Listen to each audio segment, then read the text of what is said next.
युवा और किसान तो हम तो बेरोजगार है, रास्ते पर है। घर वालों की जो उम्मीदें थी सपने तो वो टूट गए, हमारे भी टूट गए। जब आप सब प्राइवेट कर रहे हैं तो आप क्या बैठे हैं ऊपर? आप भी हट जाइए। मैं लड़की हो गई ना, मैं मर भी जाऊँ लेकिन मैं अंशम को जरूर बैठूंगी। वो आपका डिपार्टमेंट भी का हुआ है, वहाँ से भी पैसा जा रहा है। मैं आपका नाम जानना चाहूँगा। मेरा नाम मोनिका है सर, महाराष्ट्र से हूँ। आप कितनी महिलाएं होंगी नौकरी के लिए यहाँ पे? 15-20 महिला अभी है, बाकी उनकी तबीयत खराब हुई, वो घर चले गए। टोटल कितनी लड़कियां हैं यहाँ पे? 15। अच्छा 15 है। और आते जाते कंटिन्यू रह रहे हो आप? हाँ कंटिन्यू हो रहे हैं। उसकी तबीयत ज़्यादा डाउन होती है, वो घर चली जाती है, फिर बाद में फिर आती है। और मैं जानना चाहूँगा महिलाएं तो क्या क्या दिक्कतें आ रही हैं, क्योंकि घर से भी लगातार प्रेशर बन रहा होगा, घर वाले भी बोल रहे होंगे, यहाँ पे भी रहने में दिक्कत हो रही होगी। सर महाराष्ट्र से आई हूँ मैं, और दिल्ली जैसे शहर काफ़ी दूर है, और दिल्ली जैसे शहर में दिक्कत नहीं होगी, ऐसा होगा क्या सर? बहुत सारी दिक्कत है, ना खाना है, ना सोने के लिए, सब प्रॉब्लम आ रही है सर। हमें दिन भर दिन तबीयत ही डाउन हो रही है। आज भी दो लड़कियाँ उसमें हॉस्पिटल को लेके गए हैं, कुछ परेशानी हमारे साथ चल रही है। पैसे कैसे? अगर आप हॉस्पिटल जाते होंगे तो हॉस्पिटल में भी तो काफ़ी पैसा लगता होगा आप लोगों का। सर तो हम गवर्नमेंट हॉस्पिटल में जाते हैं, सरकारी हॉस्पिटल में जाते हैं सर। प्राइवेट हॉस्पिटल में जाने के लिए हमारे पास ना पैसा है ना कुछ है। मुझे भी महाराष्ट्र में जाना है सर, लेकिन मेरे पास पैसे नहीं है, मैं नहीं जा सकती अभी। तो कैसे, मतलब अब आप महाराष्ट्र इतनी दूर है, अगर पास की बात करें यूपी जाने में अगर बिना पैसे की बात करें तो इंसान की हालत ख़राब हो जाती है, महाराष्ट्र तक कैसे? सर अब हमें ना कुछ नहीं दिखाई देता, हमें ना कोरोना से डर है, ना हमें पुलिस से डर है, ना हमें किसी से डर है। हमने बस एक ही सपना देखा है, बस वर्दी का, वही दिखती है हमें।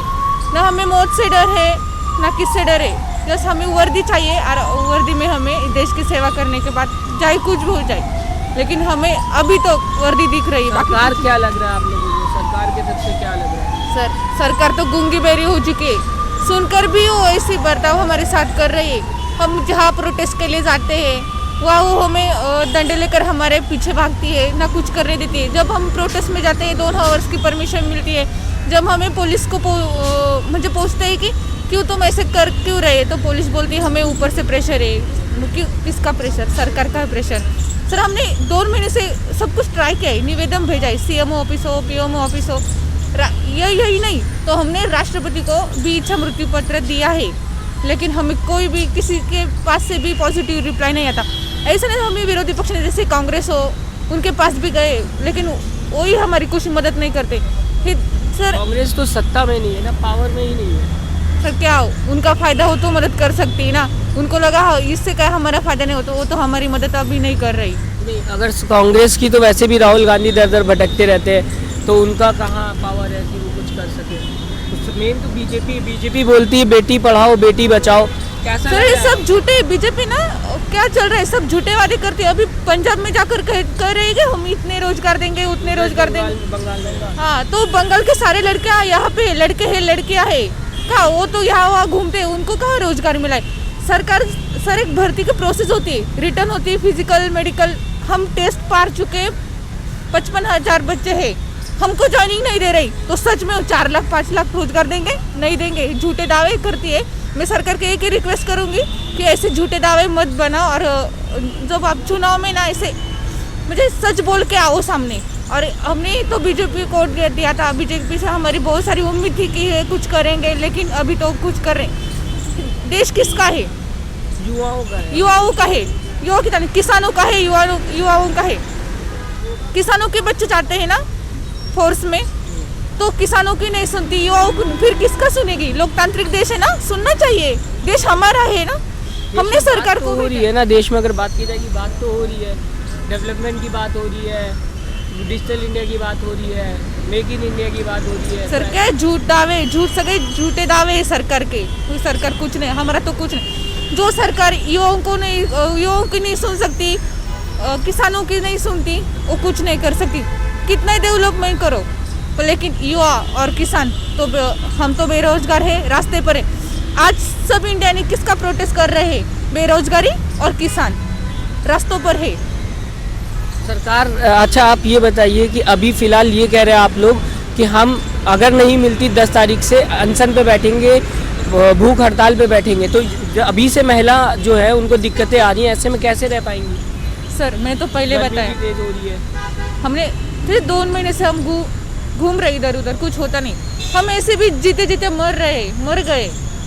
हमने ना घर वालों की जो उम्मीदें थी, सपने तो वो टूट गए, हमारे भी टूट गए। हमें प्राइवेट जॉब लग भी सकती है, लेकिन हमने बचपन से सपना देखा एक वर्दी का, वो हमें चाहिए। सरकार से क्या मांगते हैं हम? वर्दी खाने की, गोली खाने की वर्दी तो मांगते हैं ना, और उसे भीख भी नहीं मांगते। हमने टेस्ट पार किए, इसलिए तो हम हमारा हक मांगते हैं ना, और कुछ नहीं मांगते सरकार से। छत्तीसगढ़ में भी तो अभी देखिए हालात ख़राब हुए ना, तो ऐसे में नौकरी में कहीं ना कहीं जान जोखिम में भी तो रहती है। सर एक तरफ सरकार कहती है कि संसद में नित्यानंद राय ने ऐसे बोले कि फोर्स में 1,11,000 वैकेंसी खाली है। अभी 55,000 भरी है और 55,000 को बाहर कर दिया है। कि सरकार को मालूम है इतनी जगह खाली है, तो क्यों हमें नहीं लेते?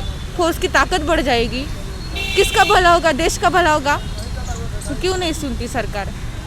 आप अपने जो आप लोगों के साथी हैं जो सुन रहे हैं, जो युवा हैं हमारे चैनल को देखते हैं, उनको क्या कहना चाहेंगे आप युवा होने के नाते, एक महिला होने के नाते? मैं युवाओं को यही कहना चाहती हूँ, आप घर बैठे यहाँ तो नहीं आ रहे, तो मैं यही कहूँगी आपको नहीं आना मत आओ। हमने बहुत रिक्वेस्ट की कि आप आओ। हम यहाँ पे है 100 बच्चे, यदि और मेडिकल फिट है 55,000, यदि 10,000 यहाँ आते तो क्यों नहीं सरकार मानेगी? जरूर मानेगी। इस युवाओं को हम अब अनशन पे बैठने के लिए वही बोल रहे हैं कि उससे भी चार्ज है 55,000 उसके मांग रहे। तो मैं युवाओं को यही रिक्वेस्ट करूँगी, आपको नहीं आना तो मत आओ, लेकिन हमारी आर्थिक मदद तो कर सकती है ना। मैं हाथ जोड़कर उनको विनंती करती कि हमारा फ़ोन पे नंबर लीजिए, और घर बैठे तो कम से कम और ज़्यादा से ज़्यादा आपको जितनी मदद कर सकते हैं उतनी कीजिए। बस मैं उनको यही कहूँगी, और आपके लिए हम यहाँ बैठेंगे, भूखे बैठेंगे। मैं लड़की हूँ ना, मैं मर भी जाऊँ, लेकिन मैं अनशन को ज़रूर बैठूँगी। जब तक हमारी मांगे पूरी नहीं होती तब तक हम कहीं नहीं जाएंगे, बस यही बैठेंगे। मैं आऊँगा आपके पास। अभी फ़िलहाल देखा, जैसा कि इन्होंने बताया कि महिलाएं जो हैं काफ़ी दिक्कत में है। आप लोग युवा हैं, आप लोग मतलब अगर महिलाओं की बात करें तो वो तो है ही, लेकिन आप लोग किस तरीके से झेल रहे हो इस सारी? हम लोग तो सर ऐसे भी बाहर मेरिट से हैं, और हम लोग अब जाएंगे कहाँ? हम लोग तो यहीं रहेंगे, हम लोग घर तो नहीं जाएंगे। पैसे नहीं है, देखिए पैसा बहुत ज़रूरी चीज़ होती है। क्या कीजिए सर, पैसा नहीं है, भटकेंगे रोड रास्ता पर। तो नरेंद्र मोदी तो बोलते हैं हम मेरा मन की बात सुनिए, बोलते हैं ना कि हम मेरे मन की बात, आज मेरा मन की बात सुनिए। तो आपकी मन की बात क्या सुने जब हमारी मन की बात नहीं सुन रहे हैं? हमारी मन की बात सुनिए। कभी कभी नरेंद्र मोदी से हम अनुरोध करते हैं कि आप जब वैकेंसियाँ निकालते हैं तो फुलफिल भी नहीं करते हैं, करप्शन करते हैं। अगर सरकार करप्शन नहीं करे तो आज पढ़ने वाला एक लड़का को ही रिजल्ट होगा, नौकरी होगा। आप तो एकदम करप्शन कर रहे हैं, वैकेंसी निकालते नहीं है, लेट करते हैं।